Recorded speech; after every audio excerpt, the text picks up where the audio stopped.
everybody, Christy Birchville here. We are talking about avoiding the roller coaster. We're on day 7 and we're in Judges chapter 7 today, which is one of the more funny stories of the Old Testament. I just love the way God puts these stories together sometimes. And as we read through, we see really an incredibly reluctant leader who doesn't want to be leading things, Gideon, who gets an army together. God has told him to go fight the Midianites. He's going to get an army together. He gets 30,000 people together.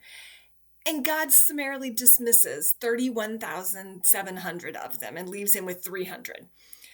And he does it in, very interesting ways. First, Gideon gets to ask, if you're afraid, go home. 22,000 people leave. And you got to wonder, especially from later in the chapter, if Gideon didn't want to be one of those ones who left. Because after he gets his 300, and God's like, all right, it's going to be time to attack now. If you're still afraid, go down and listen to what they're talking about in the camp.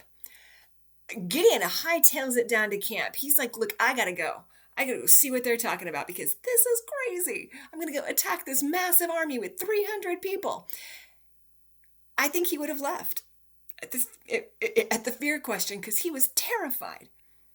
But as he gets down there, he listens to what they say.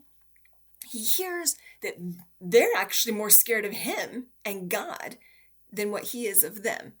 And he knows that God can bring the victory. So he goes back, he tells his 300 people, and he says, get up. The Lord has given the Midianite camp into your hands. And that's in verse 15. Get up, go do. If we're going to avoid the roller coaster, we can't be focused on what we're thinking in the moment, what we're feeling in the moment. So many times we get so caught up in, but I feel this way. I feel it in my gut reaction. This doesn't have anything to do with gut reaction. This was absolutely insane to think about doing. No way in the world would any general in their right mind have put together this strategy to be able to affect victory for the Israelite people. No way. There was nothing about this that made sense, other than the fact that God told him to do it.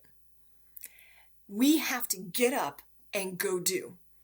God tells us the things that we need to be doing. God gives us the areas. He tries to help us when we're afraid. He wants us to understand that we can trust him, that we can lean on him. We can depend on him. Just like he did that for Gideon. He let Gideon know, hey, look, I know you're terrified. Let me go see if I can help you. Go do this, and you'll be not quite as afraid. We see God do that with us. But ultimately, at the end, if we are going to avoid that roller coaster, we have to get up and do.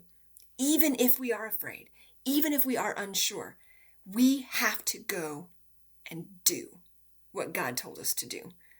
Avoiding the doing will cause us to slip further and further and make us more of a slave of our emotions and our fears than of the power that God has within us as he lives out his obedience in his life through us. Are we submitting to him? Are we doing what God has told us to do? Don't be afraid. God has given us victory to do the things that he has asked us to do in the first place. Go and do.